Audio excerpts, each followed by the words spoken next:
And we are back here on the National Hour. I'm Darius Thigpen. And I'm Jeffrey Hammersley. And it's great to have you joining us here on Buckeye TV as we're going to get into some college football stories from around the country.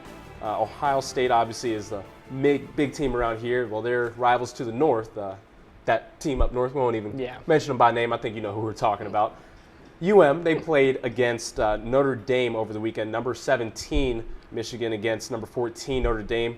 And Big Blue, as you can see behind us, they were able to take out the win, 41-30. It was actually, kind of beneficial for Ohio State in the fact that the Big Ten finally gets a big win in non-conference play. Yeah, Big Ten, they need credibility. They need the big wins, and Michigan helped that with a big win at home against Notre Dame under the lights.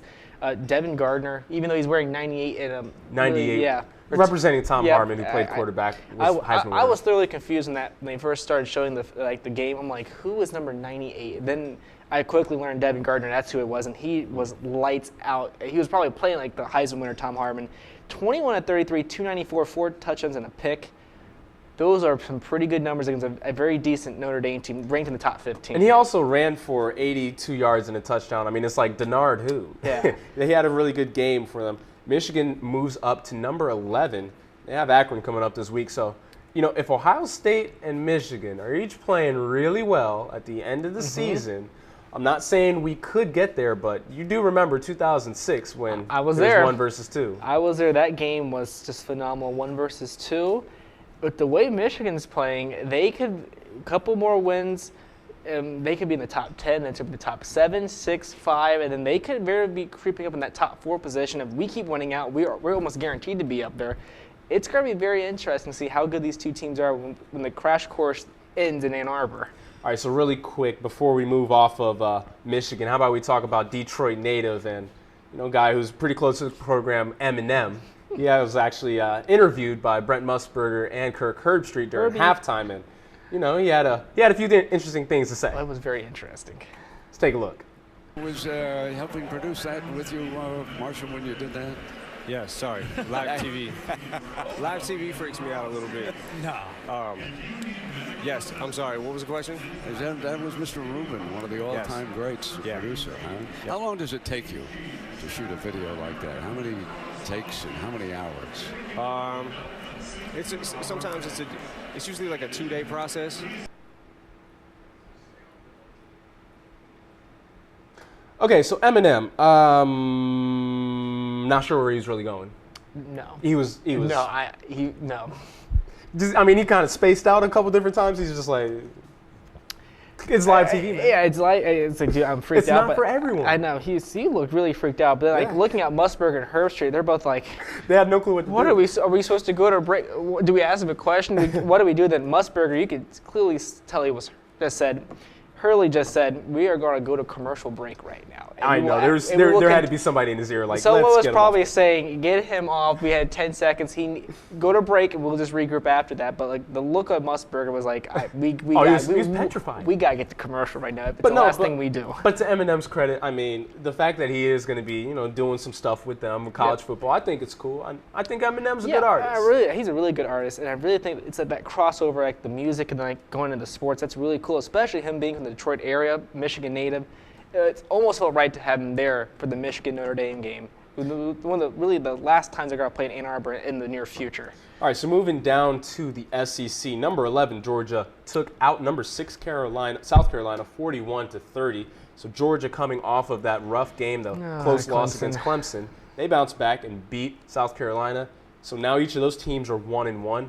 Also with Florida losing in the SEC East, all those teams are 1-1. So Jeff, right now, it was a good game for Georgia. Todd Gurley, 30 carries, 134 yards. He was a beast. Aaron Murray threw for 309 yards and 4 touchdowns.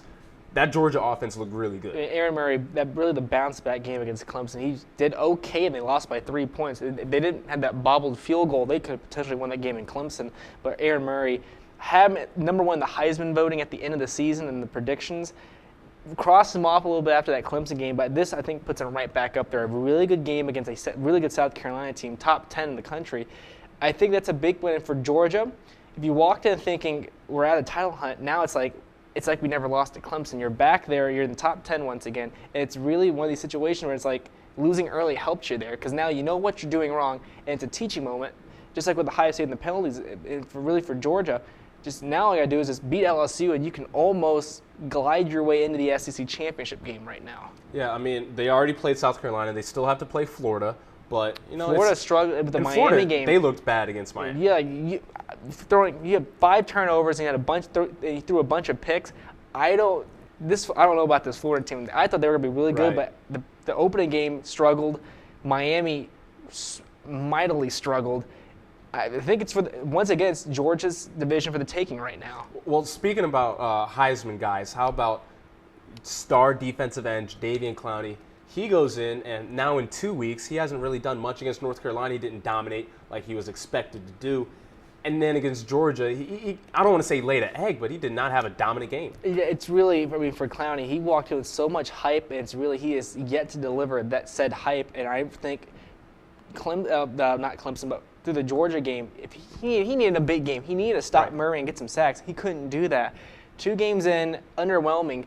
He needs to be lights out from here on out to get back in the Heisman race, but I really think it's just right now it's too late because right now you have Manziel, Miller if he's healthy, Aaron Murray's back on the board now, Taj Boyd at Clemson. Don't forget about Teddy Bridgewater. Right, it's just so stacked, and you really can't afford to have one bad game this season if you want to win the Heisman. Yeah, it's really like that for the Heisman every year, but especially for a defensive player, you have to be that much more dominant to be able to win. I mean, the last guy who won it was Charles Woodson. He was a hybrid of sorts. And he also played receiver and ran back punts. And he was like one of the last guys to win it. And for Clowney, you almost need to be a sack machine for a season. Right now, he's not done it with the 2 games already. And I see a tough time for Clowney getting that groove back and living up to that hype ever since that Michigan game in the Outback Bowl. Right. So let's go on to a couple of game picks, all right? So we've got number 1 Alabama against number 6 Texas A&M, rematch of last year's colossal battle. Manziel took out Alabama. Yep. Now you're looking at a couple of guys, A.J. McCarron, Johnny Manziel. Who's the guy you want? Who's the quarterback you want? 2 different styles, 2 completely different attitudes. But 2 really good quarterbacks. Absolutely. And I think in this matchup, I mean, even though Manziel, he's all around very good, I think if this game's close, I'm trusting McCarron and that Nick Saban offense and defense. I think it's Alabama. If this game is going to come down the wire, Bama's not going to let this one get away from them. They lost at home last year, and that burned them. That frustration, everything's boiling. They want redemption in College Station, and I think they're going to get it handily against A&M this week. Yeah, Nick Saban, he doesn't just have 1 or 2 guys. He always has entire squads. And you look at A.J. McCarron is a really solid quarterback, but you also have T.J. Yeldon on that offense. Amari Cooper, who's been really overlooked at receiver. He is a phenomenal wide receiver. Not quite Julio Jones, but he is a really good receiver. Still very at Bama. good. Yeah. Still a very good guy. They have some talent, and I do think Alabama is a much deeper team than Texas A&M, especially after Johnny Manziel lost his best blocker in Luke Jokel to the draft. Really, that's the one thing I think if you're a Bama, you can blitz him around the edge and you can hit him a few times. He doesn't have that same support he had last season, so you take advantage of it, especially when you're coming in as the away team into a place like College Station. If you put pressure on Manziel, you can quiet that stadium down. It could be a very long day for Aggie fans. All right, number 16, UCLA at number 23, Nebraska, a rematch of last year's game. And Nebraska, they had struggles with UCLA, and this is a UCLA team that's starting to look kind of good. What are you thinking about this game? I think UCLA, they're pretty good with Moore in there, but I think it's at Nebraska. I think Martinez, he struggles on the road, but when he's at home, he's very good. And I think with that entire stadium rocking in Lincoln, I really think I have a tough time seeing Nebraska letting a home game like this get away from. I got Nebraska. Yeah, I'm going with Nebraska as well. The Huskers, you got to respect Taylor Martinez as a playmaker. He's absolutely phenomenal. All right, so moving on to last college football, we're going to talk about Oklahoma State. They have an article coming out in Sports Illustrated. It's a 5-part series about Oklahoma State, about scandal, money, getting out to players. I mean, pretty much everything you could think about wrong in the NCAA. What aren't they doing wrong right now? Right, NCAA is this is Oklahoma State being accused of all these different things from former players in this SI article, Sports Illustrated coming out with it. 5-part series that started on Monday. So players receiving cash from coaches and boosters. Also some other favors that we're not really going to get into. No, not in this program. Yeah, but definitely things that you don't want to have going on in the college program. Yeah. And they're being accused of this going on from a 10-year period from 2001 to 2011 at the very least, and saying it was just a culture at Oklahoma State. It goes from the Les Miles day when he was there from 01 to 07, and then you had like the Gundy era. They went to a Fiesta Bowl. They've had some high-profile players come out of that program. You had Brandon Whedon. You've had Des Bryant. Even let's just say this is just false. The fact that it's actually here, I don't know how you recover from this. This is not like Tattoo Gate with Ohio State or one player taking money. It's almost like the entire team is doing this. No matter which way you cut it, it just does not look good there in Stillwater for Oklahoma State. Yeah, all allegations. It's a Sports Illustrated article, and Oklahoma State has had. They have made a statement. Oklahoma State President Burns Hargis said, Oklahoma State University is deeply troubled by these claims. We will investigate the accuracy and allegations and take all appropriate action. We do not condone or tolerate improper conduct in our athletic programs. OSU requires everyone affiliated with the university to follow the rules and adhere to the highest ethical standards.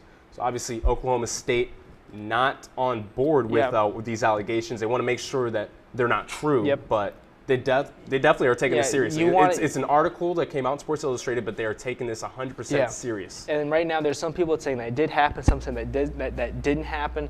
If you're one of the administrators at OK State right now, you need to get to the bottom of this as soon as possible, because the more you let this linger, the more and more this is going to get worse, and the more and more chance of the NCAAs are coming down hard on you. And right now, I think either way, it's got to be. The darker days are still to come in Oklahoma State right now. All right, that's going to do it for college football. We're going to take a quick break. When we come back, we've got some NFL for you here on the National Hour.